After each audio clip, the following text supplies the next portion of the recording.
This one is going to be one that's like sits on the coffee table. It looks pristine. It's just like all black cover, very simple white Helvetica lettering, and it's called Playbooks. And you open it up. Like instead of Playboy, but it's like Playbooks? Well, no, but that's clever. I like that. No. No. You open it up. Look. No, wasn't my idea. You open it up, and it's just these beautiful minimalist playbooks. Everything minimalist. Very few words. Playbooks. We don't use words.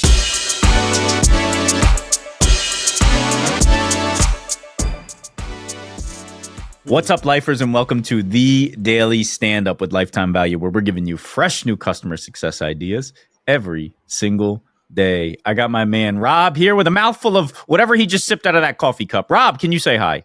Whiskey. No, coffee. Good morning. That only is funny if you recognize that we're doing this in like the early afternoon. Yes. And we have JP with us. JP, can you say hi? What's up, MFers? You going to qualify that at all? No, you're going to leave it? Monday through Friday. Yeah. MFers, Monday through Friday. Yeah. All right. And I am your host. My name is Dylan Young. Boys, it's just the three of us. And I think, Rob, you had something you wanted to bring to the table. Is that right? Yeah. Well, this is surfacing something that the three of us have been talking about lately. Oh, customer success. Customer success. Book ideas.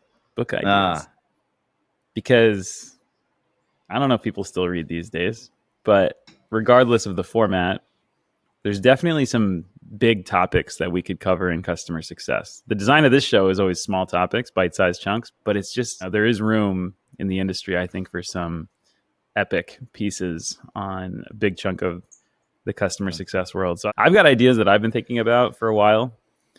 This show can be me claiming them, calling dibs on them. You want me to rattle some off? Sure. Why not?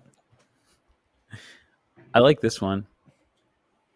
A children's book about customer success. So it's like Timmy rents a rocket ship. He doesn't know how to fly the rocket ship, so he calls on his friend Melissa, who is a customer success manager. Melissa teaches him how to set up the rocket ship, fly the rocket ship, have fun on the rocket ship, not crash the rocket ship, etc. What do you guys think? It's like a good way to just build familiarity with customer success in the new generation. For children? Will customer success? That's the new generation. That's the designed audience is children, but the real audience is actually probably adults who don't know what the hell CS is. Yeah, so it's like who moved my cheese. So it's who moved my cheese, but the customer success version. What? I don't know the reference. It's too. I haven't read it in a long time, but it's all about rolling with the punches, right? Isn't it? I read recently that it's actually a veiled reference towards layoffs. Oh, no way. And like it was anyway. I've heard product managers. Yeah, so let's trash it. Let's trash it. Well, I guess it could use some work is what I'll say. I think there's a way for it to work. The rocket ship one is interesting because you picked what perhaps kids would be interested in, but is a like notoriously complex and like a high budget activity that like a child can never do. And specifically rentals, rocket ship rentals, because it's a subscription business. Yeah. I didn't pick up on that. No, you didn't? I was like, kids don't understand the concept of a rental either. Either they have it or they don't. Like you can't tell your kid. You can't tell your kid to not spill Cheerios in your Lexus because it's a lease. Your kid doesn't get that. Timmy gonna spill milk all over that thing. Give me a better idea. Yeah, I don't know that I have. I feel like we could manufacture analogy after analogy. Is your report card your health score? Right? Though I was just having a conversation today about how if your health score is all lagging indicators, then you're doing it wrong. Oh, that's interesting. Yeah, it makes sense. Churn can't be. Let's see. Actually, your health scores should have some lagging indicators. Like I think if one comes to mind. If the customer has renewed before, they're very likely to renew again. So that's one lagging indicator that I could see being in a health score, but most of them don't make sense in health scores. I don't think that's true, though. This episode is going to be so all over the place. This is a shotgun blast of CS. You want the other book idea I have? You're going to love it. Go ahead. This one is going to be one that's like sits on the coffee table. It looks pristine. It's just like all black cover, very simple white Helvetica lettering, and it's called Playbooks. And you open it up. Like I said, a Playboy, but it's like Playbooks. Well, no, but that's clever. I like that. No. No. You open it up. Look, no, it wasn't my idea. You open it up, and it's just these beautiful minimalist playbooks. Everything minimalist. Very few words. We don't use words. That is your moist dream. I know. You could hire the IKEA technical writer to just create drawings of your visual representations of your frameworks. That's the perfect coffee table because nobody wants to read it. It's going to be beautiful. It's going to be great. Yeah. People are saying they've never seen anything like it. And that's because it was so boring, they never opened it up. Many credible people are saying it's the most beautiful thing they've ever seen. But they're tearing it down. They're taking it away, but we're going to build it back. Oh, See what I'm doing here? Be careful. Don't. Yeah, no, we're going to cut all that.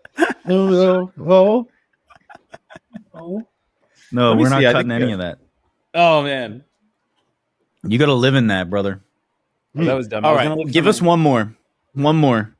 This is your 2 strikes. Well, the problem, I was looking for my third, but I searched my phone for Playbooks, and that's just my gosh. Every note in my phone. This guy needs a subscription to Playbooks monthly. Oh my gosh. Look who's on page 43. Oh my gosh. This model is crushing it. Yeah. I think, let me say, I think like these all feel a bit navel gazy. I feel like there needs to be more of a through line when we talk about customer success. Like people are thinking about, let's talk about AI. What is it about AI, right? It's because there's a potential for this thing to really change the way that we can do business for the better, the way that we can change things for the better. So like the conversations around CS, I feel like tend to all revolve around it's this, it's that. Or like, really do I hear CS talked about, like, this is how it can really make things better. This is how this tool can be used. To have a book where you can talk more about, okay, we'll just establish what this CS thing is. You can do all that stuff about it. But what we're really interested in is, here's how we think this function actually can make business better. Like, why do you need to have a customer success as opposed to, no, you got to have customer success. Like, we need to exist. Do we? Have we gotten under the vacuum? Like, we need to be able to be like, this is why we need it and go forth. And that gives me one I can close out on, because there's another book idea. You guys remember Diane Gordon, who was on the show? She and I were chatting about putting together some book that goes through the phases that a CS team goes through, that like basically based on the stage, various factors, stage, revenue, SaaS, not SaaS, B2B, B2C, whatever, various factors. But in general, like we try to aggregate the phases that a company goes through and talk about what does customer success look like at each phase. Because a lot, like if someone who's new, who's building out a customer success function for the first time goes on LinkedIn, they're going to get so thrown off by the fact that so much of this doesn't apply to them. And they might even get put off for customer success in general. So it goes through the phases. All right, here you start with your generalist who does everything. You move to a phase where you break onboarding and support versus account management. Then maybe you move into breaking those into different functions like renewals and upsell and advocacy and all that other stuff. We talked about maybe doing it as a fiction book, so then you can hear the story. But I think it would probably be nonfiction. You're mentioning all this in the past tense. Did you table the idea? We just kind of, it's on the back burner right now. Yeah. I'm going to meet up with Diane for coffee soon. We'll talk about it again. But if anybody's listening to this and thinks these ideas are slam dunks, any big publishing houses out there want to give them a massive advance. Yeah. So we can fly to Tahiti and focus on writing this book. Please reach out. Anyway, boys, that's our time. Interesting stuff. I don't know that there was a ton of material here, but I think that what it does is it shows that we're thinking about it differently. I think it shows that there's a really big ecosystem here. There's so much to think about and unpack and untangle. I find optimism at the end of this meandering conversation. So thank you. Thank you, Rob, for coming to the table with this. We have got to say goodbye, but let's all come back and do it again soon. I do it for the kids. Bye, bitch.